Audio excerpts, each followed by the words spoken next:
All right, Nick, I had a conversation online, as a matter of fact, yesterday.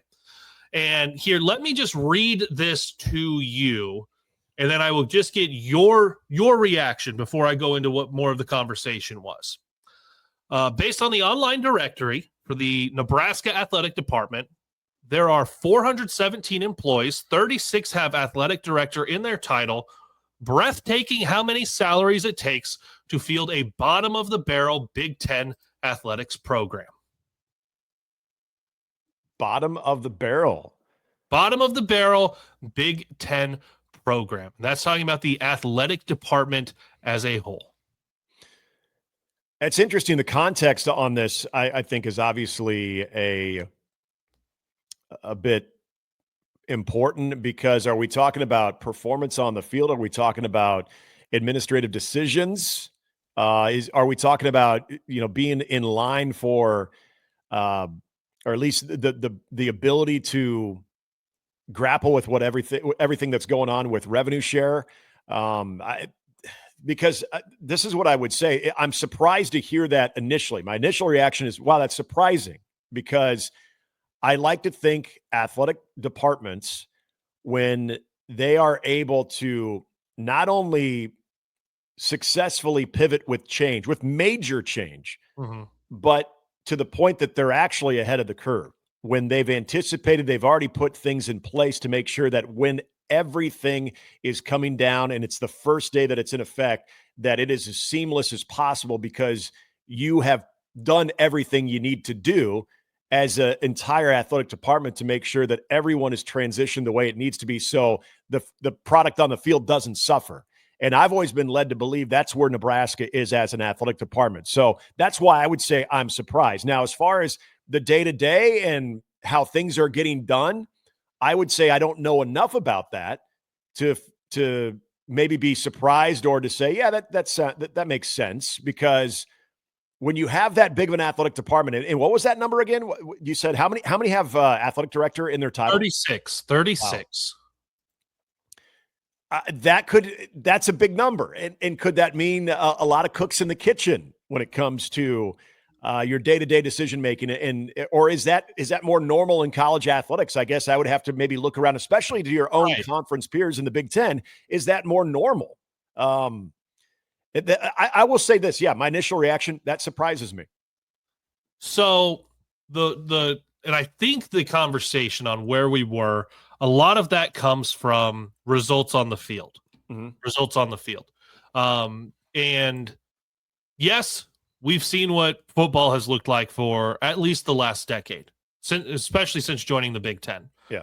Men's basketball making one NCAA tournament in the last decade. Obviously won the crown. But when you look at those two, like those are the two big ones across the league. Now, yes, volleyball here, maybe hockey somewhere else. But those are the two big ones. So those aren't going well for Nebraska. And I just want to make sure I don't misrepresent what was said. So it was when you suck at the top two items in your job description, you probably aren't very good at your job. Now, my pushback was, if we're talking about results on the field, Nebraska's athletic department finished 22nd in the nation last year in the Directors' Cup standings, third in the Big Ten. Through the winter sports this year, number 24 in the nation, eighth in the Big Ten. Obviously, football and men's basketball not scoring for the Huskers in either one of those. You're getting a lot of wrestling, just finished national runner-up. You had volleyball continuing to make Final Fours. You just go multiple years on things right now. Well, shoot, right now, men's tennis is back into the NCAA tournament for just the third time in program history. That's going to be the potential for some points there. Baseball won the conference tournament last year, just a couple of years ago, won the conference during the regular season. Men's track and field has won multiple conference titles over the last few years. Bowling. Yeah, bowling. We have to get to bowling in there. So soccer, not this past year. Yeah, but women's 2 years ago. They just had a recent Elite Eight run. Like, you look at the athletic department as women's basketball. We can't forget Amy Williams and everything they've done. They've posted back-to-back 20-win seasons. They've made 3 of the last 4 NCAA tournaments. There's a lot of very good things happening in this athletic department while also staying in the black. Yes. Like very if you're key there. The way the whole thing is being run. Now, there is some aspect of that to where I say, all right, unleash the funnel on spending on some of these things where you can go, okay, you see what other places are spending, go out, spend them a little bit because you have that. But I also know fiscally conservative Nebraska, that's not necessarily where you're going to go. Right. But in the long term, it's nice to have a healthy department where they are financially. And part of that being a healthy department financially is that you're also seeing success from your athletic programs. They just had Night at the Lead the other night, and you saw all the student athletes and all of the success that they've had, all of the All-Americans, men's gymnastics we didn't even mention, consistently getting to the NCAA tournament, finishing in the top 4, all of those types of things. Lexi Rodriguez, all of her success with volleyball. Like, these are very real things. But if it comes back to football and men's basketball, then the appearance from the outside is that things aren't going well. Yeah, that's the window dressing, if you will, when you go into a store, and what do they always say right there on the window? You're going to have your most attractive thing that you're trying to sell, and that's obviously football and then basketball. We're talking about the revenue generating sports. The other revenue generating sport is more than doing fine in volleyball. Mm-hmm. So if you look at where basketball has been and football, this is where I think it's really easy to lose sight of, and I'm not trying to be a homer here. I'm not trying to go rah-rah zis kumbah when it comes to the athletic department. I'm trying to keep this as factually accurate as I can, but also using the eyeball test. There is always going to be, when you're spending money and you are the main revenue generator for the athletic department, that there needs to be a high standard when it comes to win-losses, when it comes to 9 to 10 wins. As we've talked about ad nauseum, Kaleb, you and I, and in previous shows that we've both been a part of, that's always been the conversation, is that win total. And it's dipped. We know that. It's dipped, and this was not even something that Matt Rule all of a sudden introduced. This was something that he's trying to fix. But improvement's an improvement. Nebraska did improve a year ago. Now, maybe there's certain aspects in one-loss games that are still hanging around, but if we're just cutting through all of that and saying, did they go to a bowl game? Yes, they did. They didn't the year before. Everything else, you can talk yourself in and out of the belief of where this football program is going. But then you also look at basketball. Let's go back to the Griesel and Derek Walker team, where this is more my opinion, less facts. But I bear with me here. The Sam Griesel, Derek Walker team is where I really felt a turning point was made for this basketball program. And what I mean by that is the Fred Hoiberg from Iowa State and the way that he won basketball games there and was successful. Then he goes to the Chicago Bulls, comes back. I think there were two things working against him when he came back. First of all, college basketball was completely different for the short time that he was away than what it currently was when he took the job at Nebraska. So you got to make the adjustment there. And then the second part about it is the conference itself between Big 12 basketball and what's successful in Big 12 compared to the Big 10, where there is maybe a little bit more emphasis of having the traditional big man, as opposed to not necessarily needing that in the Big 12. I get it. High-level basketball is high-level basketball, but you also have to adapt to your conference. And I think there was a lot of things that Fred had back in his time at Iowa State that worked very well for him. And I think he felt that he had pieces of that, or was at least assembling pieces of that when he first got to Nebraska. That didn't end up working. But what he was able to unlock in trying to find the right formula was, let's start with the culture in the locker room. Let's start with just having good dudes in the locker room that even when we're going through maybe a little bit of a funk, that we're not going to, the locker room is not going to be completely lost, that these guys are still going to compete at a high level and still have that desire and passion to win basketball games and get themselves out of that funk. I think he's been able to start with a solid culture. And I think the reason I bring up Walker and Griesel is those guys were tremendous culture guys. Yeah, they provided good production on the floor, but they were also guys that everyone else was going to lean on.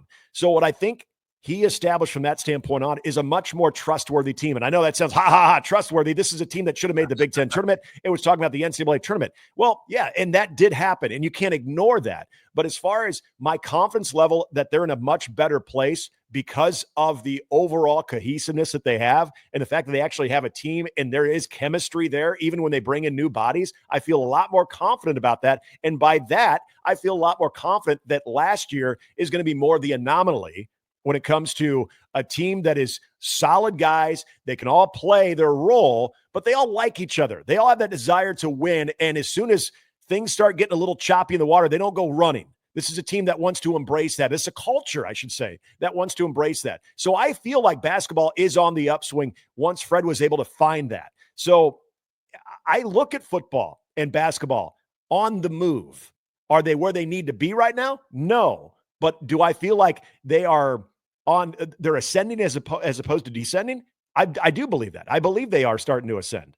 Well, it's well documented year 3 of Matt Rule, so we'll see if that holds true in year 3 in Lincoln. And you're right about basketball. You go back to the Derek Walker's final year, and that's the year that things to me changed for Nebraska men's basketball, because that's when you got the thing that worked for Hoiberg's offense, and it is a high IQ passing big at the top of the key. Yep. Derek Walker lived with that. And then he could also take guys off the dribble and make stupid ankles on some shots down the lane. That was helpful as well. But then you went the next year, and it was Rink Mass doing it. Mm-hmm. And it worked really, really well. You have an NCAA tournament team. And you get him back. Yeah. You didn't have that this past season. So you had to go to a lot of Bryce Williams, what do you have? Juwan Gary, what do you have? And it was just the team would have been, if you had a healthy Rink Mass this last season, I think they run away on a way to the NCAA tournament.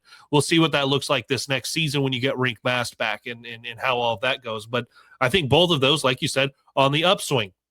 If you're judging it entirely by results on the field or court for football and men's basketball, yeah, cumulatively combined between the two of them, you're bottom half of the Big Ten. If that's the only way you're gauging it, by the wins and losses for those two sports. If you're judging the entirety of the athletic department by how does everyone do, you can even weight it. You can weight football more. You can weight basketball more. I get that. But volleyball is a big deal in this league. And you have the premier volleyball program. Even with Wisconsin doing what they've done for the last several years. Even with the history at Penn State. Even with bringing in the California schools and bringing in the Pacific Northwest schools, you have the premier volleyball program in the conference. Softball right now, which we haven't even mentioned, by the way, is third in the league heading into their final weekend. They host Maryland this weekend. Nebraska is a top 25 team. They'll get into the Big Ten tournament next week out at Purdue. You have successful programs up and down this athletic department, and you're running in the black. So I think there's a lot to be said there. My argument on where this is, and some of this might come from the fact that I did track and field in college. And so when I see the constant conversations of maybe some of them being more tongue-in-cheek, where it's just make men's basketball a club team and give all of the money to football, or got all of the men's programs at Nebraska suck. Okay, well, when you say that, and you're talking about football and men's basketball, and maybe baseball being down a little bit right now, or when baseball loses the first game of the Big Ten tournament last year, right? You're ignoring gymnastics, wrestling, track and field, tennis this season, cross country. Like you're ignoring all of these things that have not just modicums of success, but have Big Ten championship, Big Ten runner-up, national runner-up expectations with what they do with their programs year in and year out. You're ignoring those. So no, the men's programs, the top two have not been great. As a whole, the department is extremely healthy. And where I would put it, I would argue that Nebraska is not just a top half of the Big Ten, so that would be top 9. I would argue Nebraska is a top 5 athletic department in the league. And obviously a big part of that is how is your football program doing? So that brings Nebraska down a little bit. but who are the athletic departments as a whole that you would compare to Nebraska? Ohio State, obviously, with what they have for their football program, but also they have a lot of other very good programs. Oregon, as a whole, for their athletic department, think track and field especially, helping with a lot of stuff, and they're going through a volleyball change. But then you go, okay, Penn State's volleyball just did really well, and they've got football year in and year out, and basketball is super hit and miss on whether or not it's good. But okay, Michigan, you throw them in there. You start to go down the list, and you can find a lot of a lot of athletic departments that they're not putting together their top two year in and year out. Right. And so if that's sometimes I think we're too close to it as either Nebraska media or Nebraska fans, in that we see the blemishes with the Huskers, especially football and men's basketball. But if we step back, there are a lot of blemishes all over the dang place. And Nebraska athletics as a whole is very, very healthy. And I would argue a top 5 athletic department, top to bottom in the league. And I would add to that, Kaleb, because I think those are all great points. I would add to that, just start looking around in a lot of those sports that maybe we don't discuss enough. Look at some of those coaches too. One of my favorite coaches in the entire athletic department is a highly successful one too, and a guy that I want to go through a wall just on my day-to-day after I listen to him, and Mark Manning. Yes. You've got this sustained success in a program, especially in a conference, that it is brutal to try to get above the Penn States and Iowas in wrestling. And Nebraska shows out on the national level this year. So there's still plenty of gas in that tank. I look at, you brought up Amy Williams. I think the consistency there, I think you've continued to see her evolve when it comes to recruiting and in the transfer portal era of making that basketball program better and trying to climb up a notch each year, but at the very least, ending their season in the NCAA tournament. I look at a lot of the coaches. I can't go through every one of them right now because we don't have time for that. But that's the other part of it is, if you're around these coaches and you get a chance to sit down and talk to them about their vision, these are all people that have a pretty solid plan. It's just being able to roll with the punches that comes with the uncertainty of 18 to 22-year-olds' decisions when it comes to recruiting and when it comes to, do I decide to stick around or do I want to go in the transfer portal? That's what they're dealing with. But I like the collective group of coaches that this athletic department has. I liked the no BS approach by Troy Dannon. Listening to him last night on the Athletic Director Hour. That's a guy that he's not coming in with scripted questions. It's not like, hey, can you ask me about this or that?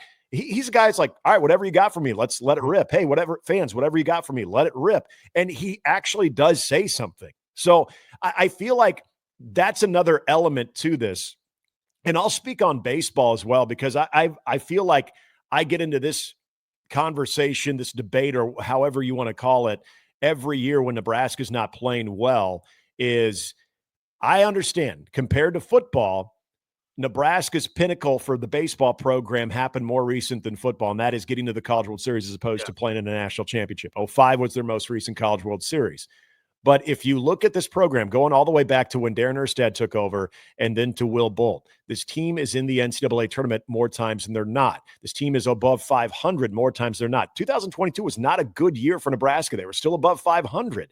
They schedule tough because they understand the Big Ten is not always going to provide them that RPI spark. And sometimes when you schedule that tough, it can come back and bite you. Sometimes you suffer with some injuries. But this idea that Nebraska needs to be in the regional host conversation every year, to me, that is missing the reality of Nebraska baseball in 2025 as opposed to 2005. You're not in the Big 12 anymore. You're in the Big 10. Big 12 cares a lot about baseball, and they still do. Big 10, not as much. You hope that starts to improve now with the addition of the West Coast teams, but that's still a work in progress. So what do you do when it comes to that stud in-state recruit that you had no problem getting to Haymarket Park, playing in the Big 12, playing in places like Texas and College Station? That wasn't a tough sell. Now it's like, hey, do you want to go to Ann Arbor in April? Do you want to go to East Lansing? Do you want to go out to Piscataway and play a rockin' series? Do you want to go out to College Park, Maryland?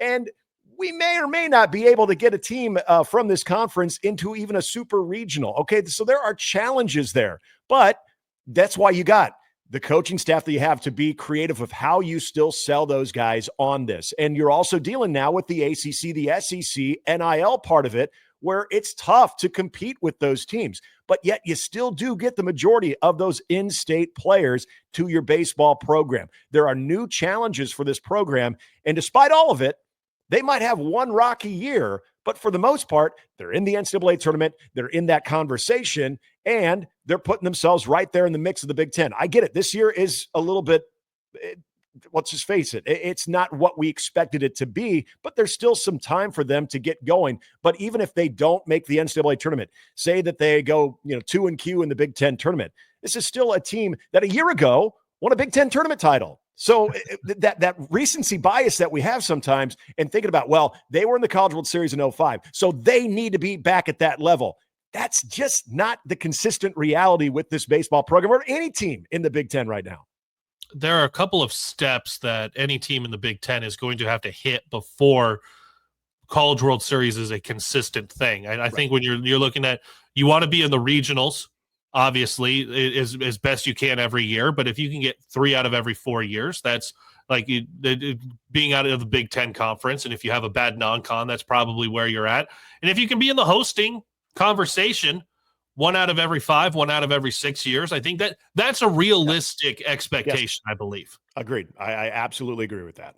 So that's where you are. I think baseball's got an exciting close coming up here in the month of May. Softball, like we said, wraps up their regular season into the Big Ten tournament next week.